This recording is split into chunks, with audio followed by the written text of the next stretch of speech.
तो दोस्तों अब हम स्टार्ट कर रहे हैं नंबर सिस्टम का सेकेंड लेक्चर। इसमें आज हम इर्राशनल नंबर्स पढ़ेंगे और किस तरह से आप किस तरह से आप कुछ इर्राशनल नंबर्स को इंडिकेट कर सकते हो, मार्क कर सकते हो ऑन द नंबर लाइन, हम वो सीखेंगे। चलिए, इर्राशनल नंबर्स को अपरिमेय संख्या भी बोलते हैं, ये हम पहले भी सीख चुके हैं।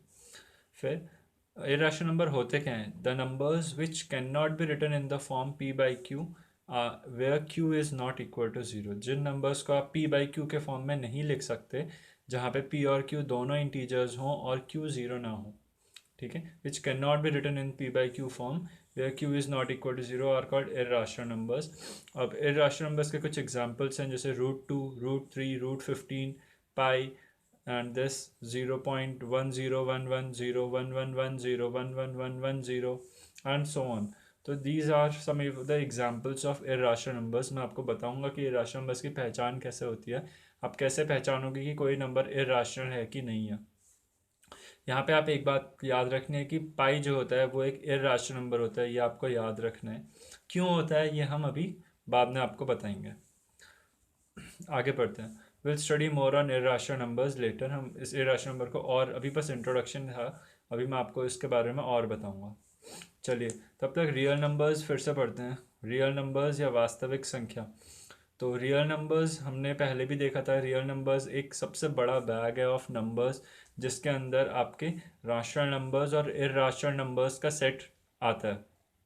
मतलब सारे राशनल नंबर्स और सारे इर्राशनल नंबर्स मिलके रियल नंबर्स बनाते हैं। रियल नंबर एक सबसे बड़ा नंबर्स का सेट है जो आप अब तक जानते हो, ठीक है। तो यहाँ पे दो नोट हैं जो आपको लिखनी है, इंपॉर्टेंट बातें। Every point on A number line represents a real number. मतलब नंबर लाइन पर अगर आप कोई भी पॉइंट इंडिकेट करो, पॉइंट जब मैं बोलूँ तो point is even small than the nib of your pen, ठीक है। तो रियल नंबर पर आप कोई भी पॉइंट इंडिकेट करते हो तो it indicates a real number, ठीक है। या फिर इसी बात को दूसरी तरह से भी कह सकते हो कि real number is that which can be indicated और represented on a number line. मतलब रियल नंबर कौन सा नंबर होता है, कोई आपसे पूछे तो रियल नंबर वो नंबर्स होते हैं जिनको कि आप अपनी रियल नंबर लाइन पर या अपनी नंबर लाइन पर इंडिकेट कर सकते हो। उन सारे नंबर्स को आप रियल नंबर्स बोल सकते। और राशनल नंबर्स और इर्राशनल नंबर्स ये दोनों ही रियल नंबर्स के पार्ट्स होते हैं। मतलब इन ये दोनों नंबर्स कंसिस्ट किए जाते हैं रियल नंबर्स के अंदर, ठीक है। रियल नंबर्स इन दोनों टाइप के नंबर्स से मिलकर ही बनते हैं। चलिए, अब हम कुछ और बहुत ही इंटरेस्टिंग सी चीज़ पढ़ते हैं। ये बहुत ही मज़ेदार है, आपको अच्छा लगेगा और इसमें काफ़ी कुछ आप जानते भी हो, बस ऑब्जर्व करिएगा, ठीक है। रूट 1 आप जानते हो 1 होता है। रूट किसी भी नंबर का आपको अगर स्क्वायर रूट निकालना है तो इसका मतलब क्या होता है? इसका मतलब होता है कि आप कोई ऐसा नंबर ढूंढो जिसको खुद से 2 बार मल्टीप्लाई करोगे तो हमारा गिवन नंबर मिलेगा। फॉर एग्जाम्पल, अगर आपको मैं बोलूँ what is the square root of 4, 4 का स्क्वायर रूट क्या है, तो आप क्या करोगे? आप कोई ऐसा नंबर सोचोगे जिसको खुद से 2 बार मल्टीप्लाई करने पे 4 आ जाए। तो जैसे अगर मैं 2 × 2 करूँ तो कितना आएगा? 4 आएगा। और अगर मैं -2 × -2 करूँ तो कितना आएगा? तो भी 4 आएगा। तो मैं बोल सकता हूँ what is the square root of 4। अगर मुझसे कोई पूछे तो मेरा आंसर होगा 2 and -2 are the 2 square roots of 4, ठीक है। तो स्क्वायर रूट का मतलब समझ गए। और स्क्वायर का क्या मतलब होता है? Square of a number. अगर मैं बोलूँ स्क्वायर ऑफ अ नंबर, किसी नंबर का स्क्वायर निकालना है। फॉर एग्जांपल, मैंने आपको दिया 2, आपको बोला कि 2 का स्क्वायर करो, तो आप क्या करते हो? 2 को 2 से ही मल्टीप्लाई कर देते हो, जो आंसर होता है वो उस नंबर 2 का स्क्वायर हो गया, जैसे 4, ठीक है। तो इस डिफरेंस होता है स्क्वायर और स्क्वायर रूट में, यह आपको ध्यान रखना है। तो यहाँ पर हम स्क्वायर रूट की बात कर रहे हैं। तो अगर मैंने 1 का स्क्वायर रूट निकाला, ये सिंबल है स्क्वायर रूट का, 1 का स्क्वायर रूट अगर निकाला तो मुझे 1 मिलता है, क्योंकि 1 1 ज़ा 1, ठीक है। और अगर मैं 4 का स्क्वायर रूट निकालता हूँ, तो अगर मैं √4 को 2 कह रहा हूँ, √9 को अगर मैं 3 कह रहा हूँ, √16 को अगर मैं 4 कह रहा हूँ, ठीक है, आप जानते हो, √25 को अगर मैं 5 बोल रहा हूँ, तो मैं यहाँ से ये ऑब्जर्व कर सकता हूँ कि √1 के बाद √4 की वैल्यू है 2, √1 की वैल्यू है 1, √4 की वैल्यू है 2। मतलब इसके बीच में जो नंबर्स हैं √2 और √3, अगर आप इनकी वैल्यू कैलकुलेट करो, कैलकुलेटर से आप चेक कर सकते हो, या आप अगर इनकी वैल्यू फाइंड करो लॉन्ग डिवीजन मेथड से आप फाइंड भी कर सकते हो। तो जब अगर आप इनकी वैल्यूज़ फाइंड करोगे तो आपको ये ऑब्जर्वेशन होगा कि इनका जो आंसर होगा, या √2 की जो वैल्यू होगी और √3 की जो वैल्यू होगी, वो 1 और 2 के बीच में आएगा। ठीक है, a number lying between 1 and 2। मैं आपको बता दूं कि √2 की वैल्यू आती है 1.414 और √3 की वैल्यू होती है 1.732। ये दोनों एंड नहीं होते हैं यहाँ पर, ये दोनों चलते चले जाते हैं, बट मैं राउंड ऑफ कर रहा हूँ 3 डेसिमल प्लेसेस तक, तो 1.414, 1.732। उसी तरह √4 की वैल्यू 2 है, √9 की वैल्यू 3 है। अगर आप √5, √6, √7, √8 इन सब की वैल्यूज़ निकालोगे तो आपको ये ऑब्जर्वेशन होगा कि इन सब की वैल्यूज़ 2 से बड़ी और 3 से छोटी होती है। ठीक है ना, इन सब की वैल्यूज़ 2 से बड़ी और 3 से छोटी होगी इन द इंक्रीजिंग ऑर्डर। √5 की वैल्यू √6 से छोटी होगी, √6 की वैल्यू √7 से छोटी होगी, √7 की वैल्यू √8 से छोटी होगी। ठीक है, तो इन द इंक्रीजिंग ऑर्डर इनकी वैल्यू 2 से 3 के बीच में होगी। उसी तरह √10 से लेके 15 तक आप निकालोगे तो इन सारे नंबर्स का आंसर 3 और 4 के बीच में आएगा। ये एक ऑब्जर्वेशन है सिंपल, जो आपको बस ध्यान में रखना है। ठीक है, अभी हम इसका इस्तेमाल करने के, कि मैं आपको ये क्यों बता रहा हूँ, इसका एक बहुत ही अच्छा इस्तेमाल आगे आएगा, तो बस आपको ये चीज़ ध्यान में रखनी है, चीज़ सीखनी है। नेक्स्ट एक और चीज़ आपको ध्यान में रखनी है, ये आप बचपन से भी जानते होगे, पहले भी पढ़ा होगा, पाइथागोरस थ्योरम। पाइथागोरस थ्योरम जो होता है ये राइट एंगल ट्रायंगल के लिए अप्लीकेबल होता है। ठीक है, और ये पाइथागोरस एक साइंटिस्ट का नाम था, उन्होंने दे रखा है ये थ्योरम, तो पाइथागोरस थ्योरम हम पढ़ रहे हैं। तो इसकी प्री रिक्वायर्ड कंडीशन है कि राइट एंगल ट्रायंगल जैसे अगर आपके पास है, तो हम इसकी लॉन्गेस्ट साइड जो कि 90 डिग्री के सामने वाली साइड होती है उसको हाइपोटेन्यूस बोलते हैं। 90 डिग्री के अगल बगल वाली साइड को परपेंडिकुलर और बेस बोलते हैं। इसमें से किसी भी एक को आप परपेंडिकुलर बोल सकते हो और तो दूसरी बेस हो जाएगी। तो ये पाइथागोरस थ्योरम क्या होता है, ये बोलता है कि परपेंडिकुलर का अगर आप स्क्वायर करोगे, ये लेंथ जो है, ये लेंथ आप मेजर करो, इसका स्क्वायर करो, और बेस इसकी लेंथ आप मेजर करो, उसका स्क्वायर करो, और अगर आप इनको ऐड करोगे तो आपको हाइपोटेन्यूस की जो लेंथ है उसके स्क्वायर के बराबर ये वैल्यू मिलेगी। तो ये theorem perpendicular square plus base square is equal to hypotenuse का स्क्वायर, इसको पाइथागोरस थ्योरम बोलते हैं। ये साइड है हाइपोटेन्यूस, इन दोनों में से कोई भी एक बेस, कोई भी एक परपेंडिकुलर आप मान सकते हो। तो दोस्तों चलिए आगे हम पढ़ते हैं, हाउ टू एक्सप्रेस या represent √2 on A number line. √2 is an irrational number, जैसे कि हम सबको पता है। तो अब हम √2 को on A number line indicate करने वाले हैं। तो आप देखिए कि हम कैसे कर रहे हैं। तो सबसे पहले हमने एक नंबर लाइन बनाई है, उसके बाद हमने exact markings at equal distances हमने मार्क किए हैं। जैसे सपोज मैंने यहाँ पर 6 से 8 तक 2 सेंटीमीटर का गैप लेकर के, फिर 2 सेंटीमीटर, और इधर भी आप देखिए ध्यान से, अगर आप देख रहे हो तो 0 से यहाँ पर 2 सेंटीमीटर का गैप लिया, और यही गैप मैंने मेंटेन किया इन दोनों के बीच में, और यही गैप इन दोनों के बीच में, और यही गैप इन दोनों के बीच में। तो मैंने गैप सेम मेंटेन करते हुए एक नंबर लाइन बनाई, एक right side positive, left side negative. अब मैं क्या कर रहा हूँ, 1 यूनिट का डिस्टेंस, 1 यूनिट का डिस्टेंस, दिस इज 1 यूनिट का डिस्टेंस। 1 यूनिट का मतलब 1 सेंटीमीटर नहीं होता, 1 यूनिट का मतलब होता है ऑन योर नंबर लाइन, जिसको कि आप 1 यूनिट का गैप बोल रहे हो, दैट इज़ 1 यूनिट। तो मैं अपनी नंबर लाइन पे मैंने 1 यूनिट का गैप लेता हूँ। यहाँ पे मैं एक पॉइंट मार्क करता हूँ 0 से 1। तो दिस इज़ माई 1 यूनिट का गैप, आप देख रहे हो, दिस इज़ 1 यूनिट गैप। ठीक है, अब मैं क्या करता हूँ, दिस इज़ 1 यूनिट का गैप। अब मैं क्या करता हूँ, इस 1 पर मैं अपना कंपास रखता हूँ, और मैं इस हॉरिजॉन्टल लाइन जो मेरी नंबर लाइन है, मैं इसके परपेंडिकुलर एक लाइन बनाने की कोशिश करता हूँ। तो आप ध्यान से देखिए कि मैं परपेंडिकुलर कैसे बना रहा हूँ इसके। सबसे पहले आप यहाँ पे आप अपनी निब को यहाँ पे रखोगे, और यहाँ उसके बाद एक आर्क बनाओगे। ठीक है, अब आप क्या करोगे, अब आप इस पॉइंट पर अपना ये रखोगे कंपास की नीडल, और एक आर्क ऐसे बनाओगे, और दूसरी आर्क फिर इस पॉइंट से बनाओगे इस तरह से।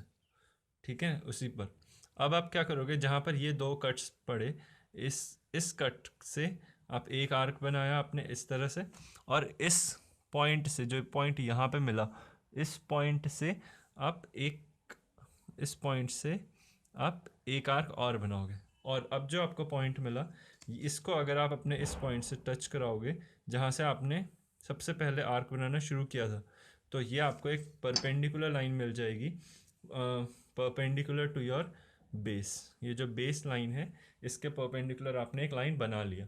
अब आपको क्या करना है कि आपको यहाँ से 1 यूनिट, 1 यूनिट का डिस्टेंस आपने ओरिजिन से यहाँ तक करा, अब 1 यूनिट का डिस्टेंस आप यहाँ से ऊपर तक जाओगे। तो मैं फिर से 1 यूनिट मेजर कर लेता हूँ कितना होता है। तो 1 यूनिट मैं सही मेजर कर रहा हूँ। अब इसी 1 यूनिट के गैप को मेंटेन रखते हुए मैंने ये बनाया, और मैंने पहले भी ये जो आर्क बनाई थी ये 1 यूनिट का ही लेके बनाया था, तो मुझे और दोबारा करने की ज़रूरत नहीं है। मेरे को पता है कि ये जो परपेंडिकुलर लाइन है और ये जो आर्क है ये कट कर रही है, तो ये गैप भी 1 यूनिट का हो गया है। This is 1 unit and this is 1 unit. तो अब मुझे यहाँ पर एक पॉइंट मिला है, दिस पॉइंट इज़ ए, और अगर मैं इस ज़ीरो को इस ए से टच करा दूँ तो मुझे जो ओ ए लेंथ मिलेगी, ओ ए जो मुझे लेंथ मिलेगी that is going to be √2 units. तो इस तरह से ये हमें √2 मिल गया, और अब हमें √2 को on the number line indicate करना है। तो मैं ओरिजिन पे मैंने अपनी नीडल रखी और ये पॉइंट ए पर मैं अपनी पेंसिल को रख रहा हूँ। ठीक है, जैसे कि आप देख रहे हो ये ए पे मैंने अपनी पेंसिल को रख ली, और इसी को मैं एक्स्ट्रापोलेट कर रहा हूँ मेरी नंबर लाइन पर।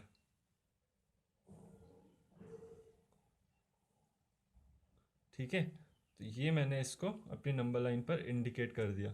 तो ये जो मुझे पॉइंट मिला है, ये वाला जो पॉइंट है, ठीक है, दिस पॉइंट इज़ माई √2। तो दोस्तों इस तरह से आप √2 को इंडिकेट कर सकते हो ऑन योर नंबर लाइन। अब मैं बता रहा हूँ कि मैंने ऐसा करा तो मैंने किया क्यों, या अब मैं आपको बता रहा हूँ कि मैंने ऐसा क्यों करा। ये 0 से 1 और 1 के बाद फिर ऊपर भी 1 यूनिट ही क्यों लिया, और मुझे ओ ए जो है वो √2 ही क्यों मिला। तो मैं उसका रीज़न बताता हूँ। उसका रीज़न है पाइथागोरस थ्योरम में जो हमने अभी अभी सीखा है। ये पाइथागोरस थ्योरम होता क्यों है, ये ट्रायंगल, राइट एंगल ट्रायंगल के साइड्स को लिंक करता है, रिलेट करता है। तो जैसे अगर ये 1 यूनिट मैंने डायग्राम से लिया, ओ इसको बी कह देते हैं, बी पॉइंट, और यहाँ पर ए पॉइंट हमने मार्क करा है, तो ओ बी हमारा 1 यूनिट है, बी ए हमारा 1 यूनिट है, और हमें ओ ए फाइंड करना है। तो हम पाइथागोरस थ्योरम से जानते हैं कि हाइपोटेन्यूज का square is perpendicular square plus base square. तो परपेंडिकुलर भी 1 है, बेस भी 1 है, स्क्वायर करके ऐड करेंगे तो 2 मिल जाएगा। तो हाइपोटेन्यूज का स्क्वायर इज 2, तो वहाँ से हाइपोटेन्यूज आ जाएगा √2। तो इसलिए ओ ए हमने √2 मार्क कर लिया ऑन द नंबर लाइन। ये हमें √2 मिल गया। अब हमने इस आर्क से, अब ये आर्क जो है वो सर्कल बनाएगी, और सर्कल का कॉमन सेम रेडियस होगा। ये जो सर्कल बनाएगा कंप्लीट अगर आप घुमा दो तो उसका रेडियस कितना होगा, इतना होगा, और ये कितना है √2। इसलिए जो डिस्टेंस ये है वही डिस्टेंस ये भी है, और इसलिए ये हमने √2 मार्क कर लिया हमारी नंबर लाइन पर। दोस्तों इसी मेथड से हम आगे बढ़ते हैं, और अब हम √3 को on the number line indicate करते हैं। ये मैंने आपके लिए पहले से बना के रखा है, आप ध्यान से देखिएगा। ये मैंने पहले से आपके लिए बना के रखा है, तो देखिए कैसे बनाया है। तो सबसे पहले सेम आपने कॉमन एक नंबर लाइन ड्रॉ करी, उसके बाद एक ओरिजिन मार्क करा, और उससे इक्वल डिस्टेंसेस पर ये गैप कितने होंगे, ये गैप आप अपनी मर्जी से बना सकते हो कि आपका डायग्राम कितना छोटा और कितना बड़ा होगा। बस ये ध्यान रखना है कि ये gap through out the diagram same होना चाहिए। ठीक है, तो यहाँ पर मैंने अपने स्केल के 2 सेंटीमीटर के बराबर अपने डायग्राम का 1 यूनिट बनाया है, मतलब 0 से 1 मेरा 1 यूनिट है इन द डायग्राम। ठीक है, तो ये मैं 1 यूनिट बोलूँगा क्योंकि मेरे डायग्राम, मेरी नंबर लाइन ऐसी है कि मैं इसको 1 यूनिट बोल रहा हूँ। ये 2 यूनिट, मतलब ये यहाँ से यहाँ तक फिर 1 यूनिट का गैप है, ये 1 यूनिट का गैप, और 1 यूनिट है कितना, अगर मैं स्केल से नापूँ तो मेरे डायग्राम में 1 यूनिट है 2 सेंटीमीटर, आपके डायग्राम में 1 यूनिट का मतलब 3 सेंटीमीटर 4 सेंटीमीटर से कुछ भी हो सकता है। बस जो भी होगा वो gap through out the diagram same होना चाहिए। तो मैंने 0 से 1 तक, सबसे पहले ये ओ था 0 से 1, ठीक है, मैंने 1 पर एक पॉइंट, 0 से 1 मैंने बेस ले लिया, इस बेस को मैं बोल लेता हूँ ए। ठीक है, अब ए से मैं 1 यूनिट के डिस्टेंस पर 1 यूनिट और मैंने एक परपेंडिकुलर लाइन ड्रॉ करी, और 1 यूनिट मैंने हाइट ले ली परपेंडिकुलरली। तो ये 1 यूनिट, ये 1 यूनिट, ठीक है। और जब आप ओ से एम को ज्वाइन करोगे तो आपने अभी अभी सीखा कि ये लाइन क्या बनेगी, जब आप 1 यूनिट और 1 यूनिट लोगे तो ओ एम कितना बन जाएगा, √2 यूनिट। अब मैं क्या कर रहा हूँ, इस √2 यूनिट को मैं नया बेस मान रहा हूँ, ठीक है। इस ओ एम लाइन को मैं नया बेस मान रहा हूँ और वैसे ही एक परपेंडिकुलर ड्रॉ कर रहा हूँ जैसे हमने यहाँ से सीखा था, यहाँ पर सीखा था और यहाँ पर ड्रॉ करा था। उसी तरह अब मैं इसको एक अपना नया बेस मान रहा हूँ। यहाँ पे मैंने इस नंबर लाइन को अपना बेस माना था और परपेंडिकुलर ड्रॉ करा था 1 से। अब मैं ओ एम को नया बेस मान रहा हूँ और एम से परपेंडिकुलर ड्रॉ कर रहा हूँ। तो जब मैंने यहाँ से परपेंडिकुलर ड्रॉ करा और ये मुझे √2 यूनिट मिला, तो अब मैं क्या कर रहा हूँ कि इस एम एन लाइन, एक एम एन यूनिट कट कर रहा हूँ जो कि 1 यूनिट के बराबर है। मैं आपको अच्छे से दिखा देता हूँ। This is 1 unit on my diagram, ठीक है। This is 1 unit on my diagram, this is 1 unit on my diagram. और यही 1 यूनिट मैंने यहाँ पे मेंटेन करा है और यही 1 यूनिट मैंने यहाँ पे ड्रॉ करा है, ठीक है। तो इस उसके बाद ये this is √2 and this is 1 unit M N. और जब आप इस नए ओ एन को ज्वाइन करोगे this comes out to be √3। अब ये आया कैसे √3, because O M N diagram आप देखो, ओ एम एन, ठीक है। आप ट्राइंगल ओ एम एन देखो तो ओ एम का स्क्वायर प्लस एम एन का square is equal to O N का। ओ एन हमें पता करना है कि कितना है और ये हम जानते हैं श्योर कि ये √2 है और ये 1 है। तो √2 का square comes out to be 2, 1 का square comes out to be 1 and adding we get 3 and this 3 is equal to O N square. तो यहाँ से ओ एन आपका फाइंड होगा √3। ये माइनस जो है ये नंबर लाइन वाला माइनस है, ठीक है। -3 नहीं है वो, this is 2 + 1 = 3 and O N square is 3। तो यहाँ से ओ एन आ गया हमारा √3, तो दिस इज √3। अब हमें √3 जब मिला, अब हमें उसको अपनी नंबर लाइन पे इंडिकेट करना है। तो इस √3 को आप ओरिजिन पर आपने अपना निब रखी नीडल की और एन पर आपने अपनी पेंसिल रखी और अब आप इसको, जब आप इसको खींच के एक्स्ट्रापोलेट करके अपने नंबर लाइन पर ले आओगे तो आप देखोगे यहाँ पर हम पहुँचे एंड दिस पॉइंट रिप्रेजेंट्स √3, ठीक है। This point represents √3 on the number line और ओरिजिन से अगर आप इस पॉइंट की डिस्टेंस लोगे तो this distance is √3 units, this is √3 units, ठीक है। तो ये आपने √3 को इंडिकेट कर लिया अपने डायग्राम, अपनी नंबर लाइन पर, ठीक है। तो दोस्तों आज के लेक्चर में हमने पढ़ा कि आपने √2 और √3 जो कि दो इर्राशनल नंबर्स हैं उनको आपने किस तरह से अपनी नंबर लाइन पे रिप्रेजेंट करा। तो आज की क्लास में बस इतना ही करते हैं, मिलते हैं हम अगले लेक्चर में।